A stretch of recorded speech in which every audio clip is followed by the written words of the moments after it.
bouquet tossing contest. But the fact is, the 4 senators on the floor have together put in decades and decades and decades prosecuting the cause of clean energy. And the fact of the matter is, we had tried a lot of things over the years. We tried cap and trade. I was a strong supporter of Senator Markey's efforts. We tried carbon taxes. We tried border adjustment. And particularly, 3 of the 4 members over here from the Finance Committee, they were willing to take the risk of saying we ought to basically, if not throw the tax code in the garbage can as it relates to energy, get pretty darn close in terms of creating a whole new set of incentives. So I'm going to speak about Martin O'Malley's candidacy here for a few minutes, but I just wanted to say to these 4, we would not have even gotten a major climate bill out of the Senate Finance Committee to break 50 years of gridlock. That's what the New York Times described it. 50 years of trying. And the Finance Committee broke that gridlock. Wouldn't happen without these 4 senators, and I want them to know that. Madam President, in a few minutes, the Senate is going to vote on the nomination of Martin O'Malley to be the Commissioner of the Social Security Administration. As the chair of the Senate Finance Committee, I led with several of my colleagues here the review of Martin O'Malley's candidacy for this position.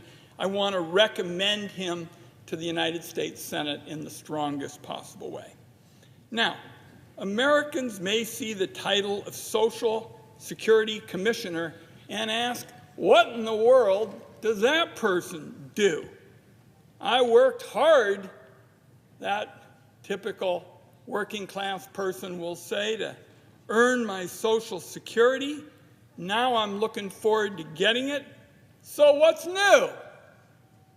Well, the job of the Social Security Commissioner is pretty important because the job is to do right by the more than 60 million Americans who count on Social Security every month.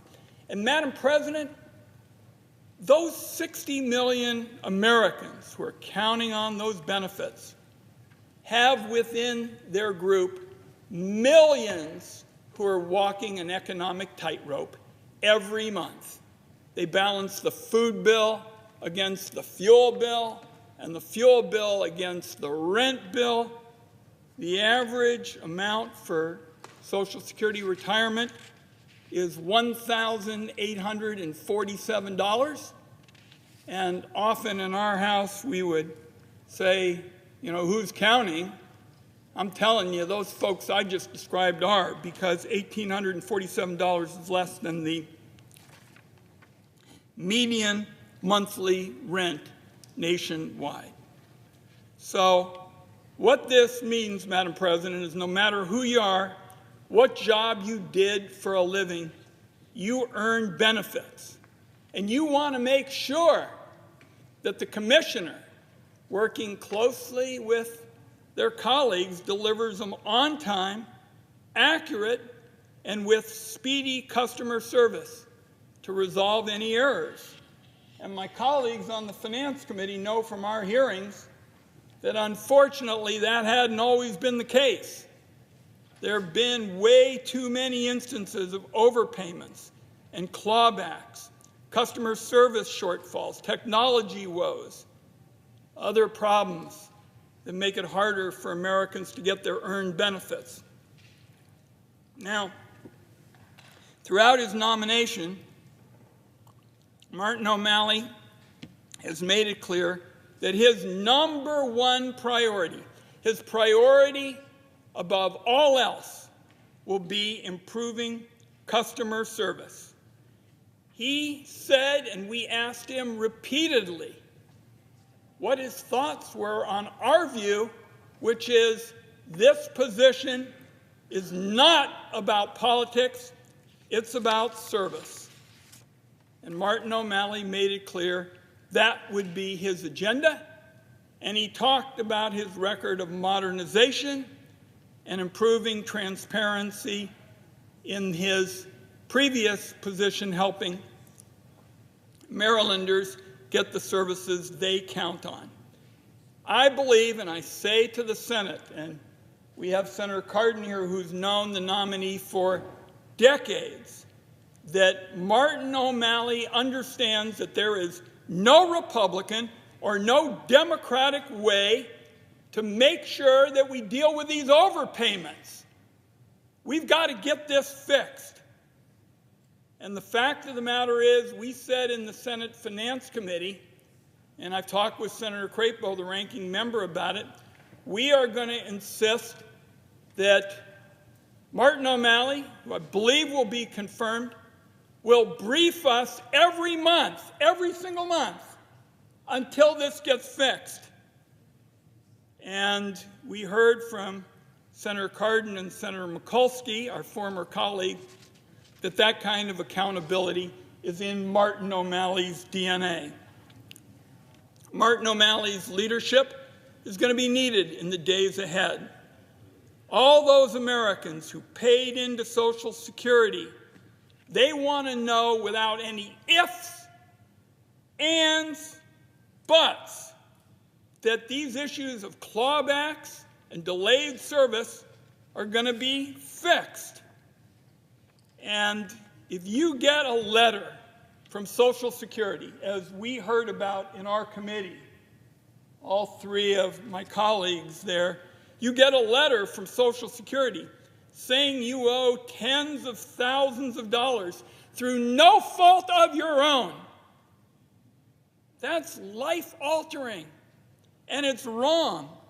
Those mistaken overpayments can be the difference between paying for groceries, having electricity during this cold weather, paying for, essentials. And we've got to get this fixed.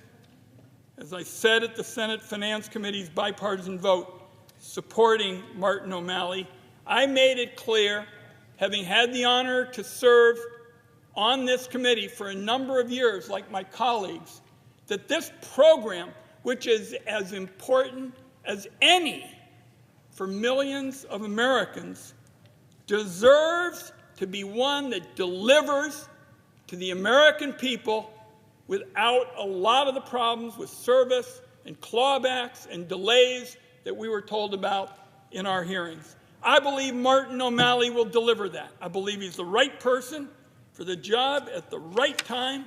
We're going to vote in about 10 minutes or thereabouts.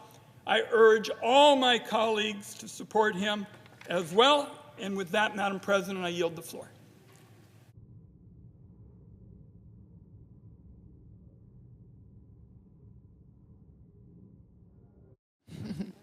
Senator from Delaware. Madam President, if I could, I'd like to be recognized for maybe 5 minutes to also speak on behalf of the nomination of former Governor Martin O'Malley.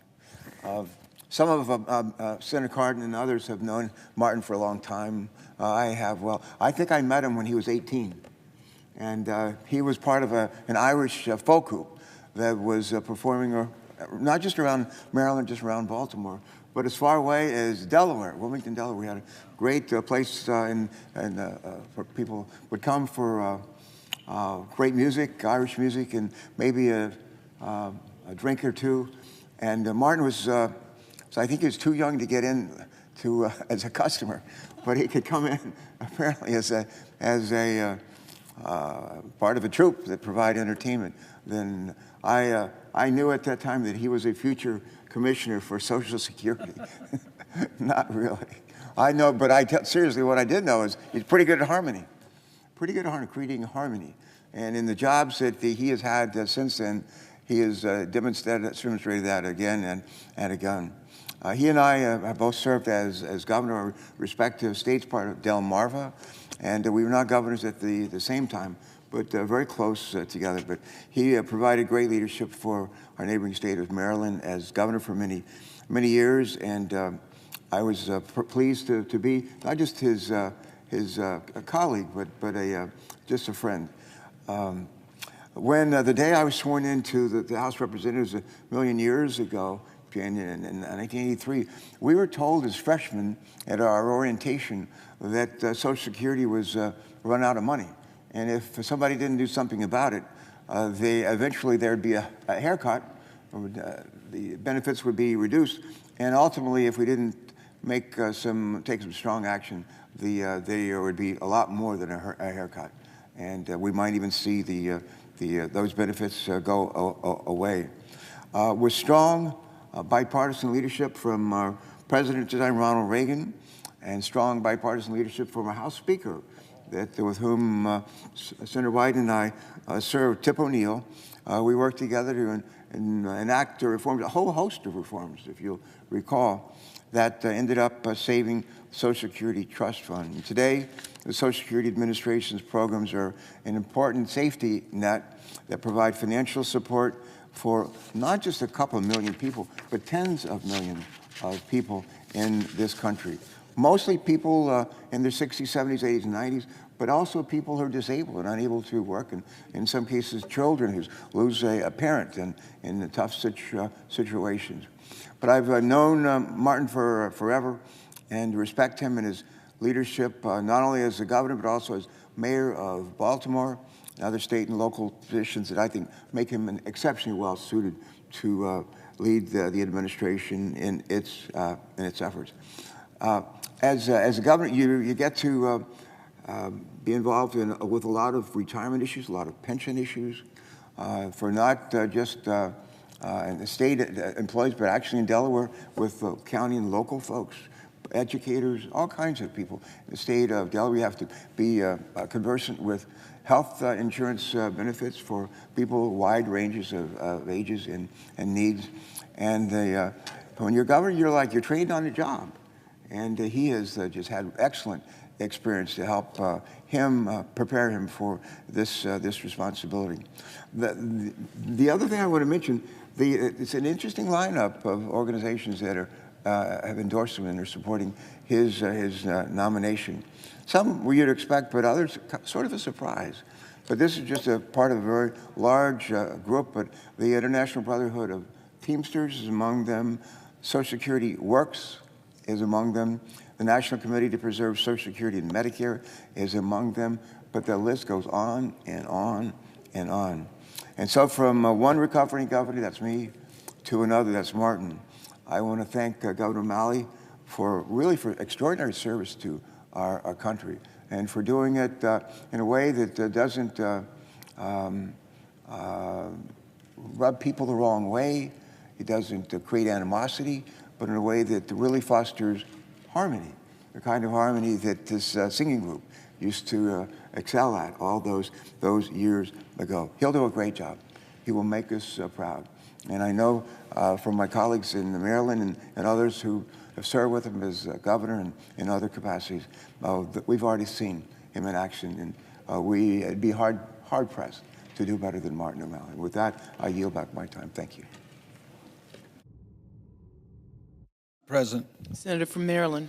Madam President, I had a chance a little bit earlier this evening to talk about Governor O'Malley, but I just really want to compliment Senator Wyden and Senator Carper for their comments and really underscore this one point about Governor O'Malley. There's a lot of things we could really harp upon, but he's going to have two people in mind as the administrator of the Social Security Administration.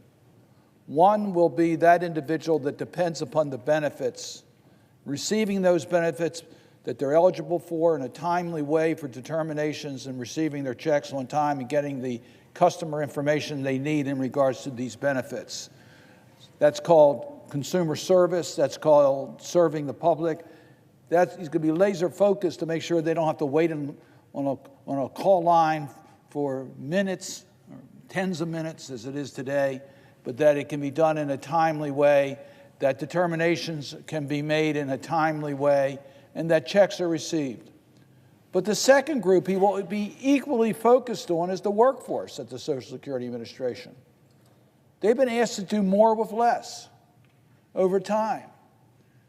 And Governor O'Malley knows how to bring out the strength of the workforce, supporting the workforce in their mission, rewarding the good service that they perform.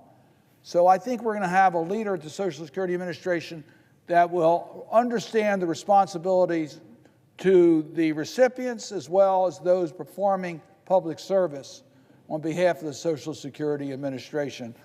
I'm excited about his willingness to take on this responsibility. I've seen him take on incredible challenges, from being a mayor in Baltimore and dealing with the challenges we have in our urban centers, to taking on the responsibilities of a governor and having to deal with 188 state legislators. That's not an easy task. So I think he'll find this challenge one that he is ready for, and I'm very excited about the fact that we're about ready to vote for his nomination. And with that, I would I